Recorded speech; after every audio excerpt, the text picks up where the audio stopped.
শাহজালাল বিমানবন্দরের কার্গো কমপ্লেক্সে প্রায় ২২০০ লাইসেন্সধারী ব্যবসায়ী প্রতিনিয়ত কর্মব্যস্ত থাকতেন, যাদের ক্ষতির পরিমাণ ১ বিলিয়নের বেশি বলে দাবি করেছেন বিজিএমইএর পরিচালক। এদিকে ক্ষতিগ্রস্তদের ৩ দিনের ফ্লাইটের চার্জ মওকুফ করার কথাও জানান বাণিজ্য উপদেষ্টা শেখ বশির উদ্দিন।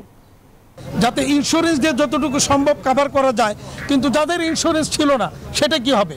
আমরা বিনীত অনুরোধ করব সরকারকে যে এটাকে আইডেন্টিফাই করে তাদেরকে অন্তত সরকারের পক্ষ থেকে যেন এই ক্ষতিপূরণটা দেওয়া হয়। যত ধরনের অভিযোগ আছে প্রত্যেকটা অভিযোগ আমলে নেওয়া হবে।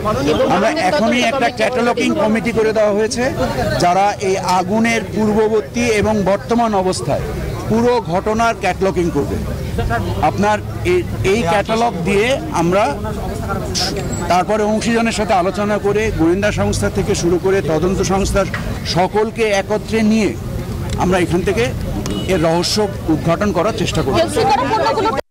বান্ডেল থাকলে প্রতি সেনমানিতে টাকা বাঁচবে। বিকাশ সেনমানি বান্ডেল কিনে জিতুন প্রতি লেনদেনে।